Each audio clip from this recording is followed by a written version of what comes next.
Pasca artinya dilewati. Pasca artinya dibebaskan. Dalam tradisi budaya Yahudi, Pasca itu orang memperingati keluarga bangsa Israel dari tanah Mesir ke tanah yang dijanjikan. Tapi sebelum mereka keluar, mereka adalah budak. Pada waktu itu adalah tulah yang bisa keluar, yaitu apa? Matinya anak semua. Seluruh Mesir punya anak semua mati, dan orang Israel itu tidak mati. Kenapa? Ada perjanjian Tuhan dengan Israel, ada perjanjian Tuhan, suatu komitmen Tuhan dengan Israel untuk apa? Membebaskan bangsa Israel dari tanah Mesir. Mereka yang budak harus keluar, bukan menjadi budak lagi, tapi menjadi umat yang benar untuk mendapat tanah yang dijanjikan oleh Tuhan. Sebelum Tuhan itu apa? Kematian anak semua. Apa yang terjadi? Tuhan berkata, hai para umat-umat, ambillah darah, taruhlah di ambang pintu. Ketika aku datang dari luar, tidak ada satupun yang dapat binasa. Itulah bangsa Israel. Dan mereka bisa keluar dari tanah Mesir. Mereka sebagai budak untuk keluar tanah yang dijanjikan Tuhan. Dan itu disebut namanya Paskah. Matilah Yesus di kayu salib dan bangkitlah Yesus pada hari yang ketiga yang kita sebut namanya Paskah. Yesus Kristus dialah Tuhan yang dapat mengalahkan kuasa maut sehingga saudara dan saya sudah dimerdekakan oleh Tuhan. Hari ini kita memperingati hari Paskah, artinya kita dibebaskan oleh Tuhan dari kuasa maut yang sebenarnya kita sudah binasa. Kita binasa orang yang berdosa, tetapi Tuhan sendiri datang kepada saudara dan saya untuk membebaskan kita dari segala dosa. Dialah siapa? Tuhan kita Yesus Kristus yang percaya, katakan amin. Beri kemuliaan bagi Dia mengalahkan kita. Singkat saja, mari kita buka di 2 Korintus 3 ayat 17 dan 18 saja. Ciri orang yang mengerti ini adalah hidup dalam kebenaran. Ciri kemerdekaan Kristen kita apa? Hidup dalam kebenaran. Yang pertama, saling mengasihi, saling mengampuni, hidup dalam kebenaran. Pertanyaannya apakah 3 ini kita sudah bisa lakukan? Kekristenen kita apakah 3 ini kita sudah bisa lakukan? Hidup dalam kebenaran. Ya, katakannya tidak, katakan ini tidak. Maka orang yang hidup dalam kebenaran, dia pasti merdeka. Itu mutlak. Itu mutlak. Kekristenan kita kalau tidak hidup dalam kebenaran, itu agama. Itu hanya agama Kristen. Kalau Kristen berarti mengikuti Yesus, kebenaran Yesus yang kita ikuti. Itulah hidup dalam kebenaran. Kalau orang bisa mengasihi, bagaimana kita bisa mengampuni? Ini 2. Kalau bisa mengasihi, bisa mengampuni, kita pasti hidup dalam kebenaran. Atau kasih tahu kita hidup yang benar ya. Biar saya punya utang, pupuk kandang, dan tempo itu bau yang sebenarnya. Sama dengan hidup kita. Kalau kita yang orang yang mereka oleh Tuhan, kita ini orang yang bertugas, kita orang yang hidup bersama Tuhan. Sekalipun orang itu datang kepada kita, kalau orang yang bertugas, orang yang bertugas, pasti kita akan berhidup, kita akan bertumbuh, maka kita akan berbuat baik. Amin. Makanya kita harus saling mengasihi sekalipun sampah yang datang kepada kita. Justru dari sampah itulah kita menjadi anak-anak yang merdeka. Amin. Yang kedua, supaya cepat saja. Yang kedua, pertama saling mengasihi. Yang kedua, harus saling mengampuni. Katakan bersama saya, saling mengampuni. Ini mengampuni penting.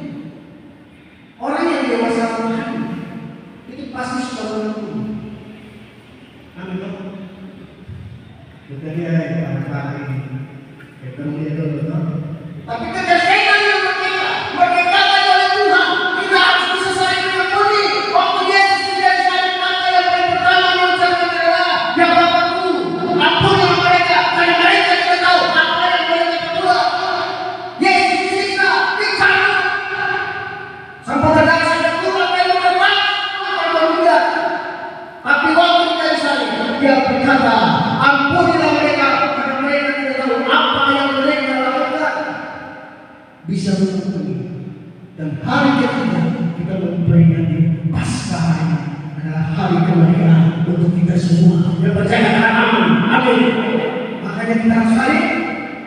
mengampuni. Mengampuni. Oleh Tuhan orang-orang yang dibebaskan oleh Tuhan, orang-orang yang tidak menyimpan rasa dendam di dalam hati. Makanya Tuhan bilang hanya ada dua hukum, yaitu kasihlah Tuhan Allahmu dengan segenap hatimu, dengan segenap jiwamu, dengan segenap akal pikiranmu, dengan segenap apa? Tubuhmu, dan kasihlah sesama manusia. Orang yang merdeka, orang yang dibebaskan, bukan lagi menjadi hamba. Orang yang dibebaskan, dilepaskan.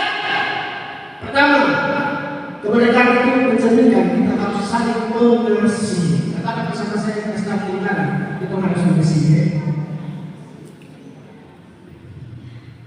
Habis ini saya akan lihat saat kembali ya Allah. Saya kasih contoh ini.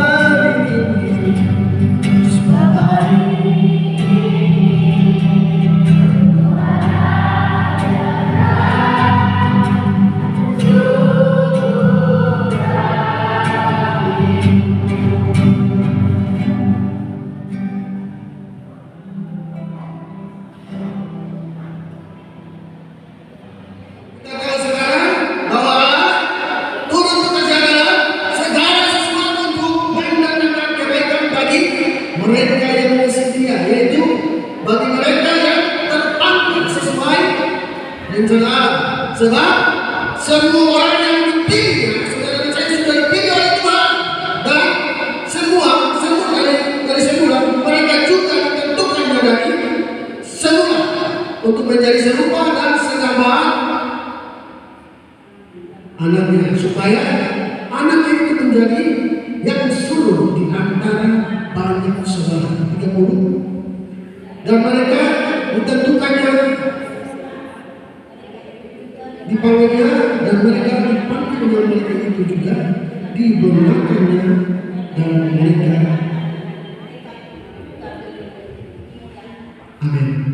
Bapak Ibu Saudara dikasih di dalam Tuhan, kita ini diciptakan Tuhan untuk serupa dan segambar Allah. Serupa dan segambar Allah itu hilang karena perbuatan Adam dan Hawa, dosa sampai sekarang. Serupa dan segambar Allah itu hilang karena dosa, dan kita masuk dalam kasih anugerah Tuhan. Dia mati, dia bangkit, mengalahkan kuasa maut. Dosanya dia tanggung, kutuknya dia tanggung, segala sakit penyakitnya dia tanggung. Apapun yang kita lakukan di dalam dunia yang tidak benar, dia tanggung di kayu salib. Dia bangkit kita, dan dia kembalikan lagi. Serupa dan segambar Allah itu nyata di dalam hidup Yesus. Mereka jadi kudus. 1 Kaisar 3 langsung direka. Kita orang berdosa, jangan terus, tapi kita masih dilayakkan oleh Tuhan, dan kita bisa panggil Yesus Bapa. Itu Bapa yang sebenarnya. Malaikat tidak bisa panggil Allah itu Bapa. Hanya saudara dan saya bisa panggil Tuhan.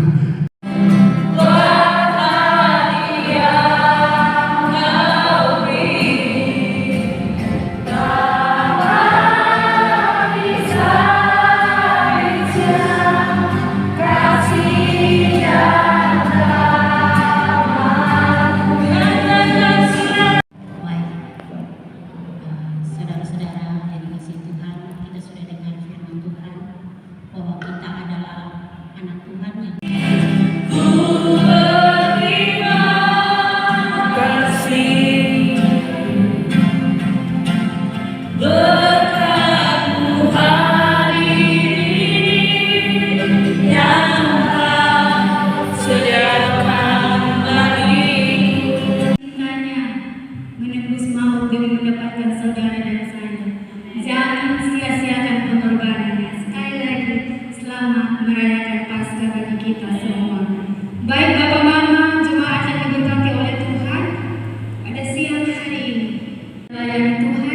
kita akan tetap setia sekalipun begitu banyak pergumulan dan tantangan yang kita hadapi.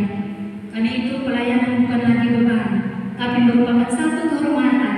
Kita dapat melayani Raja segala raja. Baik keempat orang hamba Tuhan ini saya akan panggil mereka ke depan.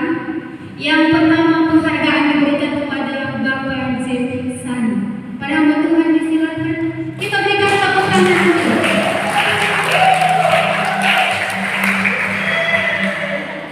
Berdiri di sana Bapak.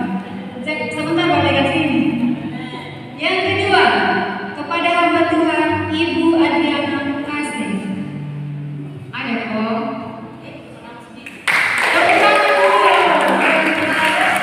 tangan dulu. Yang ketiga, Ibu Ernawati Seren.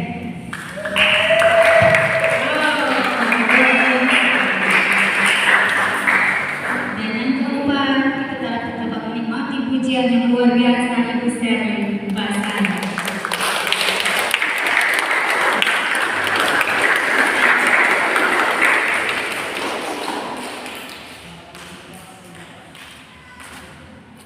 Baik, untuk penghargaan yang pertama, saya minta kepada hamba Tuhan, Ibu Pendeta Mei, Kakak Mei, untuk memberikan penghargaan, simpan dulu Ibu Kakak Mei. Kepada Bapak Zini Sani.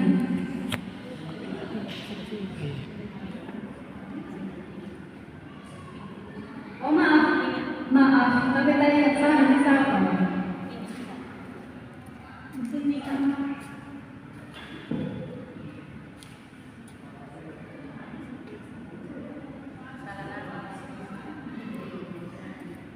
Kita tepuk tangan dulu.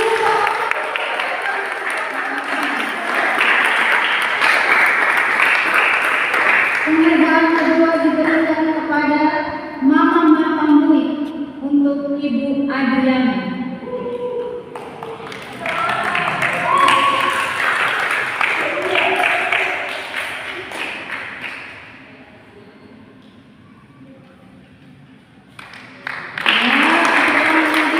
Yang ketiga, Ibu Ernawati Sere oleh Pastor Iwan.